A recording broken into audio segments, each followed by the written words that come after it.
ಸ್ನೇಹಿತರೆ, ಎಲ್ರಿಗೂ ನಮಸ್ಕಾರ. ಈ ದಿನ ನಾವು ಪ್ರಚಲಿತ ಘಟನೆಗಳಿಗೆ ಸಂಬಂಧಿಸಿದಂತೆ ನೋಡಿಕೊಳ್ಳೋಣ. 2024ರ ಏಷ್ಯನ್ ಜಿಮ್ನಾಸ್ಟಿಕ್ಸ್ ಚಾಂಪಿಯನ್ಶಿಪ್ನಲ್ಲಿ ಚಿನ್ನದ ಪದಕವನ್ನು ಗೆದ್ದ ಮೊದಲ ಭಾರತೀಯ ಜಿಮ್ನಾಸ್ಟ್ ಯಾರು? ಸರಿಯಾದಂಥ ಆಯ್ಕೆ 1 ದೀಪಾ ಕರ್ಮಕರ್.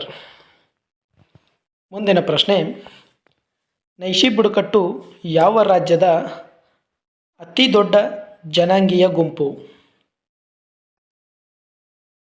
ಸರಿಯಾದಂಥ ಆಯ್ಕೆ 3 ಅರುಣಾಚಲ ಪ್ರದೇಶ.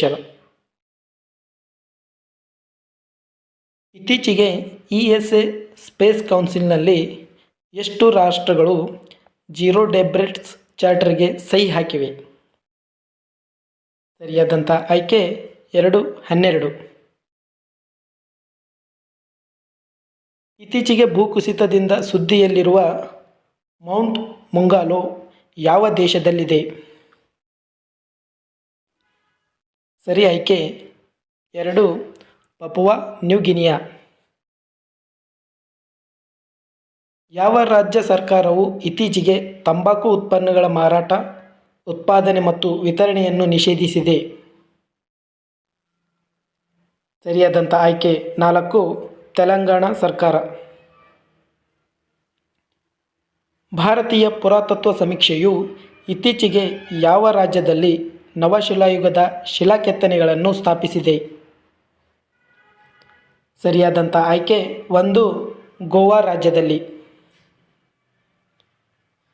ಇತ್ತೀಚೆಗೆ ವಿಶ್ವದ ಮೊದಲ 100% ಜೈವಿಕ ವಿಘಟನೆಯ ಪೆನ್ನನ್ನು ಯಾವ ದೇಶದಲ್ಲಿ ಬಿಡುಗಡೆ ಮಾಡಲಾಗಿದೆ? ಸರಿಯಾದಂಥ ಆಯ್ಕೆ 1 ಭಾರತ ದೇಶದಲ್ಲಿ. ಮುಂದಿನ ಪ್ರಶ್ನೆ, ಯಾವ ದಿನವನ್ನು ವಾರ್ಷಿಕವಾಗಿ ವಿಶ್ವ ಥೈರಾಯ್ಡ್ ದಿನ ಎಂದು ಆಚರಿಸಲಾಗುತ್ತದೆ? ಸರಿಯಾದಂಥ ಆಯ್ಕೆ 25 ಮೇ. ಸತ್ಯಮಂಗಲಂ ಹುಲಿ ಸಂರಕ್ಷಿತ ಪ್ರದೇಶ ಯಾವ ರಾಜ್ಯದಲ್ಲಿದೆ?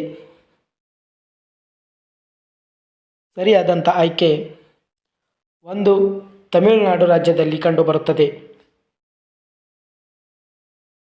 ರಾಜಸ್ಥಾನದ ರಾಷ್ಟ್ರೀಯ ಮರುಭೂಮಿ ಉದ್ಯಾನವನದಲ್ಲಿ ಎಷ್ಟು ಗ್ರೇಟ್ ಇಂಡಿಯನ್ ಬಸ್ಟರ್ಡ್ಗಳನ್ನು ಗುರುತಿಸಲಾಗಿದೆ? ಸರಿಯಾದಂಥ ಆಯ್ಕೆ 2 64.